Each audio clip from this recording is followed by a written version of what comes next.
தேவன் நினைத்தருளுகிறார். தேவன் நோவாவையும் அவனுடனே பேழையில் இருந்த சகல காட்டு மிருகங்களையும் சகல நாட்டு மிருகங்களையும் நினைத்தருளினார். தேவன் பூமியின் மேல் காற்றை வீச பண்ணினார். அப்பொழுது ஜலம் அமர்ந்தது. ஆழத்தின் ஊற்றுக்கண்களும் வானத்தின் மதகுகளும் அடைபட்டன. வானத்து மழையும் நின்று போயிற்று. ஜலம் பூமியிலிருந்து நாளுக்கு நாள் வற்றிக்கொண்டே வந்தது. 150 நாளுக்கு பின்பு ஜலம் வடிந்தது. தேவன் நோவாவையும் அவரோடு கூட பேழையில் இருக்கிற எல்லா ஜீவன்களையும் நினைத்தருளுகிறார். தேவன் நோவாவையும் அவனுடனே பேழையில் இருந்த சகல காட்டு மிருகங்களையும் சகல நாட்டு மிருகங்களையும் நினைத்தருளினார் என்னும் இந்த வாக்கியம் மனுஷர் பேசுகிற பிரகாரம் எழுதப்பட்டிருக்கிறது. தேவன் எல்லா ஜீவன்களையும் நினைத்தருளுகிறார். அவர் தாம் சிருஷ்டித்த எந்த சிருஷ்டியையும் மறக்க மாட்டார். 2 காசுக்கு 5 அடைக்கலான் குருவிகளை விற்கிறார்கள் அல்லவா?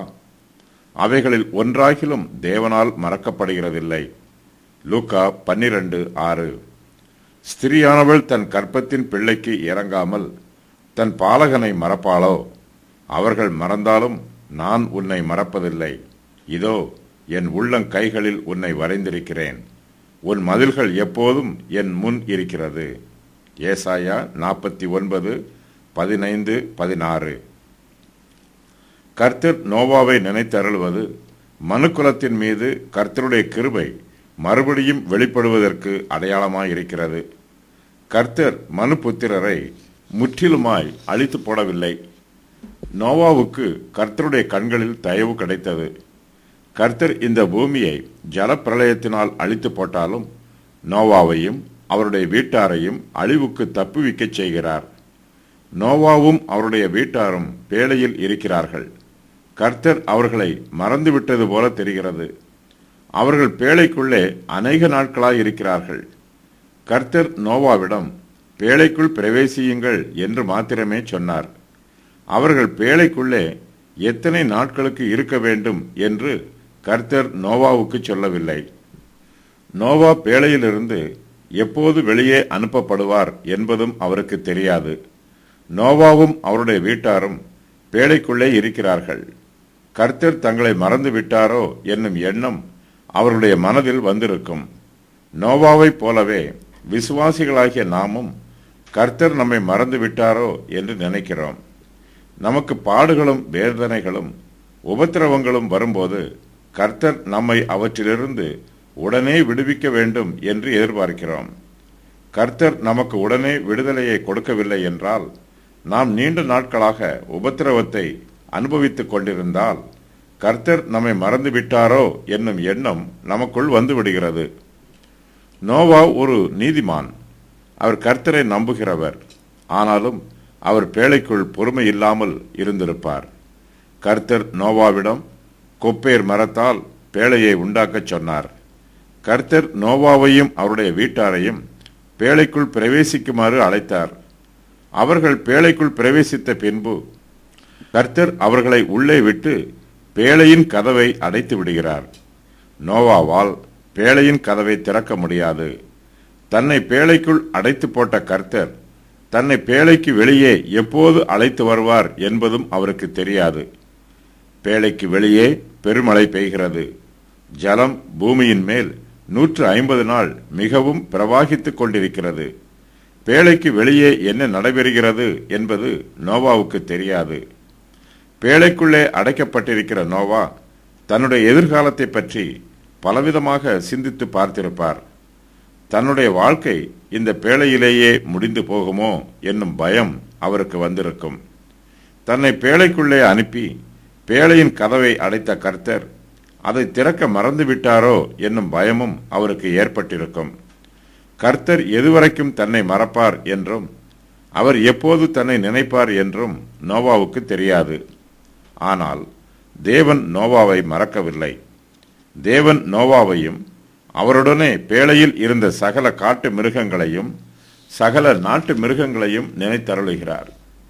கர்த்தர் தம்முடைய கிருபையையும் இரக்கத்தையும் நோவாவுக்கு மறுபடியும் வெளிப்படுத்துகிறார். கர்த்தர் நோவாவை நினைத்தருளுவது அவர் தம்முடைய கிருபையையும் இரக்கத்தையும் படுத்துவதற்கு அடையாளம். கர்த்தர் சர்வ வல்லமை உள்ளவர். அவருக்கு காற்றின் மேலும் தண்ணீரின் மேலும் அதிகாரம் உள்ளது. தேவன் பூமியின் மேல் காற்றை வீச பண்ணுகிறார். அப்போது 150 நாட்களாக பூமியின் மேல் பிரவாகித்துக் கொண்டிருக்கிற ஜலம் அமர்கிறது. காற்றும் மழையும் மனுஷருடைய ஆளுகைக்கு உட்பட்டதல்ல. அவை தேவனுடைய ஆளுகைக்கும் அதிகாரத்திற்கும் மாத்திரமே உட்பட்டது. கர்த்தர் பொழுது போகாமல் நோவாவை நினைத்தருளவில்லை, அல்லது தமக்கு நித்திரை வராமல் கர்த்தர் நோவாவை நினைத்தருளவில்லை. பேழைக்குள்ளே அடைக்கப்பட்டிருக்கும் நோவாவை வெளியே கொண்டு வர வேண்டும் என்பதற்காகவே கர்த்தர் அவரை நினைத்தருளுகிறார். நோவாவை பேழைக்குள்ளே அனுப்பி பேழையின் கதவை அடைத்த கர்த்தரால் அவரை பேழைக்கு வெளியே அழைத்து வரவும் முடியும். கர்த்தரால் கதவை அடைக்கவும் முடியும், அந்த கதவை திறக்கவும் முடியும். கர்த்தரால் மழையை பெய்ய பண்ணவும் முடியும், பெய்கிற மழையை நிறுத்தவும் முடியும்.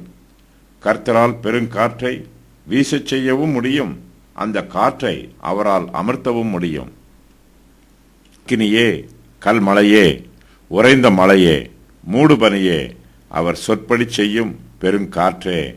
சங்கீதம் 148:8. கர்த்தர் நோவாவை நினைத்தருளி பூமியின் மேல் காற்றை வீச பண்ணுகிறார். இது மழைக்காற்று அல்ல, இது உலர்ந்த காற்று. இஸ்ரவேல் ஜனத்தார் எகிப்து தேசத்திலிருந்து விடுவிக்கப்பட்டு செங்கடலுக்கு முன்பாக நின்றபோது கர்த்தர் உலர்ந்த காற்றை வீச பண்ணினார். அந்த காற்று செங்கடலை இரண்டாக பிளந்தது. கர்த்தர் அதே போன்ற காற்றை இப்போது பூமியின் மேல் வீச பண்ணுகிறார். அப்பொழுது ஜலம் அமருகிறது. மோசே தன் கையை சமுத்திரத்தின் மேல் நீட்டினான். அப்பொழுது கர்த்தர் இரா முழுவதும் பலத்த கீழ்காற்றினால் சமுத்திரம் ஒதுங்கும்படி செய்து அதை வறண்டு போக பண்ணினார். ஜலம் பிளந்து பிரிந்து போயிற்று. யாத்திராகமம் 14:21.